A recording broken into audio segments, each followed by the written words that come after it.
Alright, so I tried to post a video on dimensional analysis previously, but I took it down because I was having issues with the sound. It cut out after a few minutes. So I'm going to try one more time here. And this is basically just a demonstration. I'm not going to get in depth on why dimensional analysis works the way it does. I think the easiest way to learn it first is just to figure out how to set up the problem and plug in the numbers. And then you can kind of figure out why it works the way it does a little bit later on. So let's go ahead and get started here. Oh, and the nice thing about dimensional analysis is every problem is set up the same way.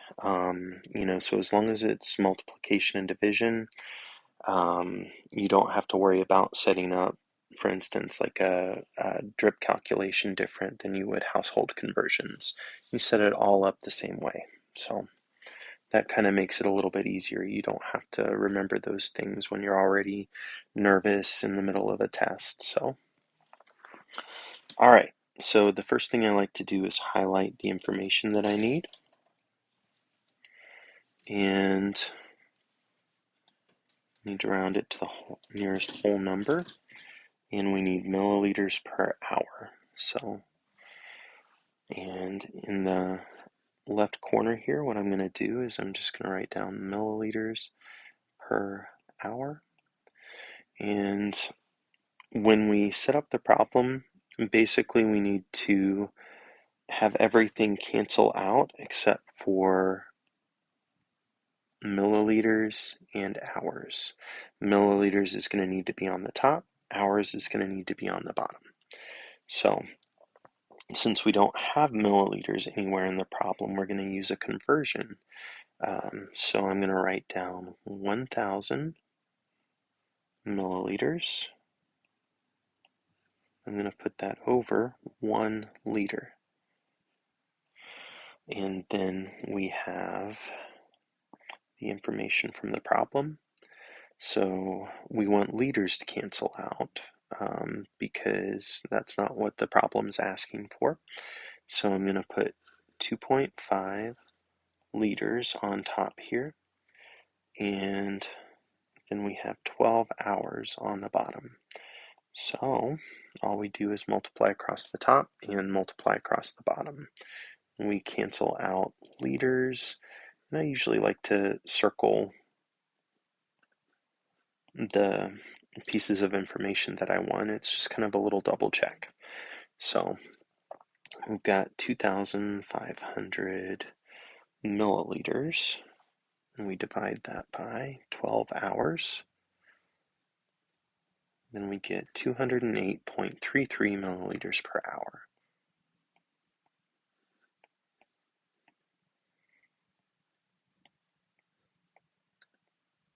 All right, and we need to round it to the nearest whole number. That's 208. And I apologize for my handwriting. It is not the best. I know this. Okay, so this one has a few more steps. It's a little bit more complicated. But again, we're going to highlight the important information from the problem. Do that before I even read the problem.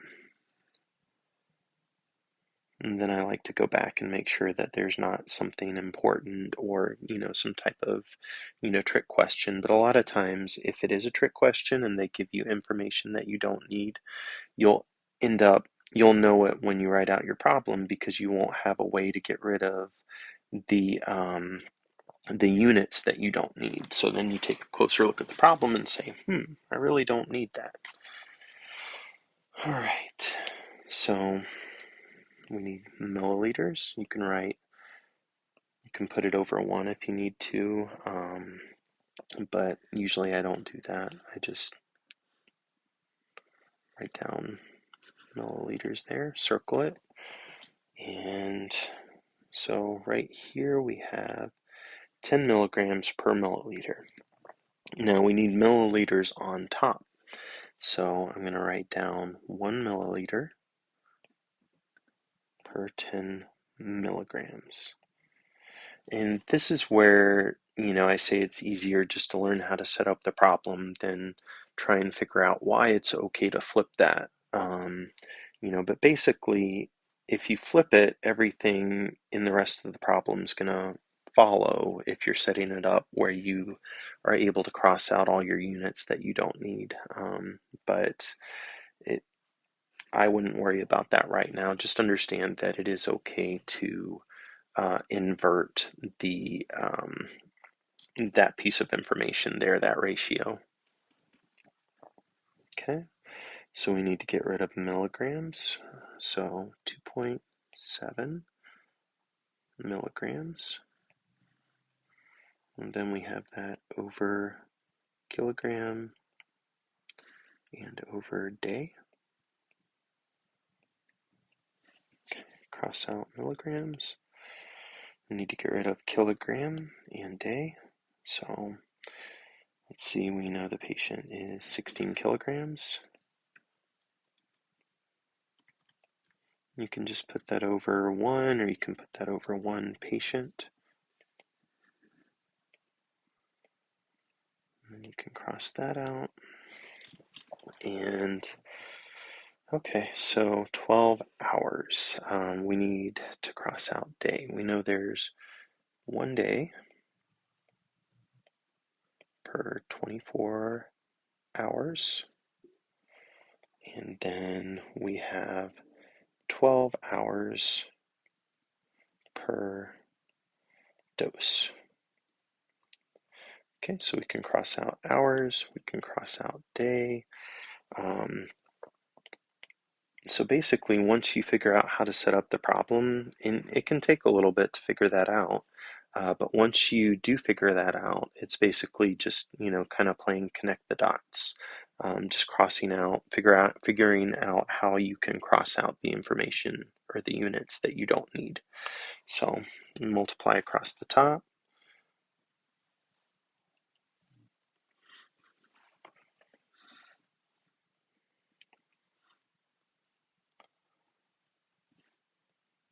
Okay, get 518.4 over, multiply across the bottom. You have 10 times 24, so that's 240. So 518 divided by 240 is 2.15. So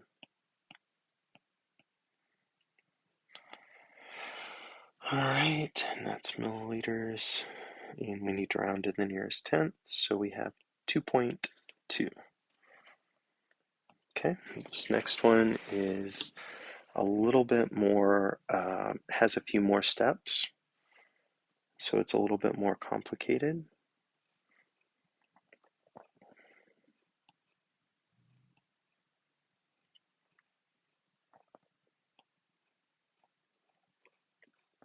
All right, I think that's everything.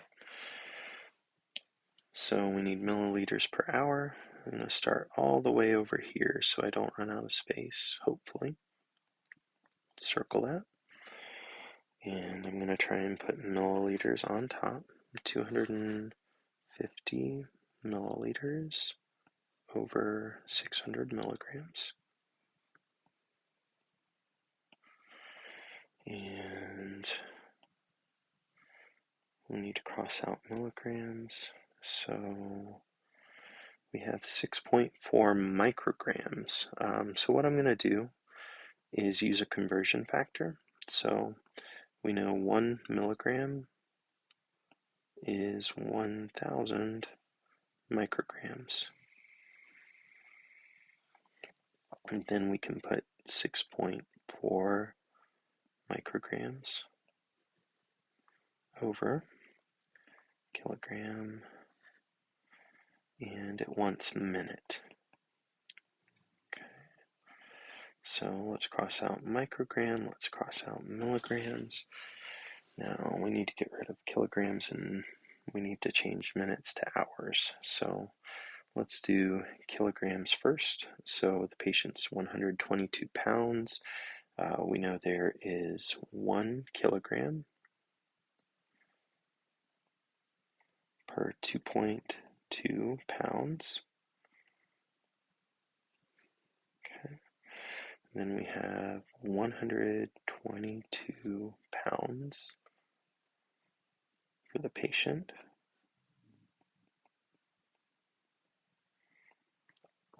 So we can cross that out and that.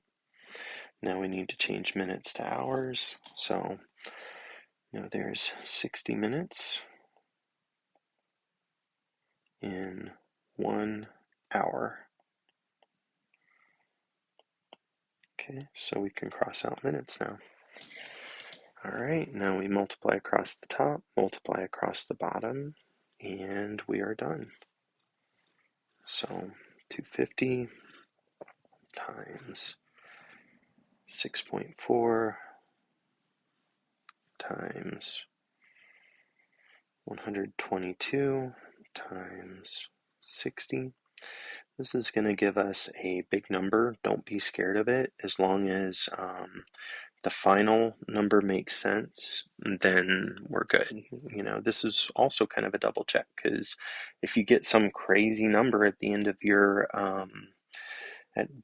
calculation, then you probably messed up somewhere. But that's kind of hard to do if you've crossed out all the units you don't need. That's kind of already a double check there, so your answer should be correct. All right, so 11,712,000 over 600 times 1,000 times 2.2, 1,320,000. Okay,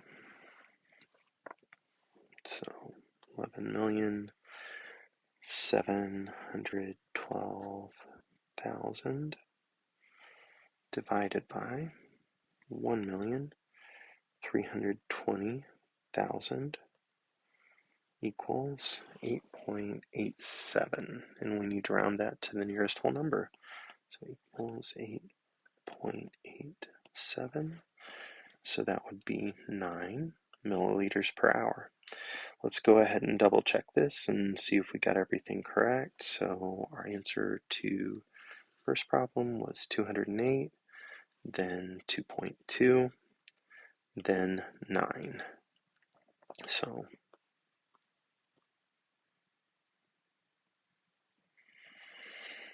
208, then 2.2, then 9.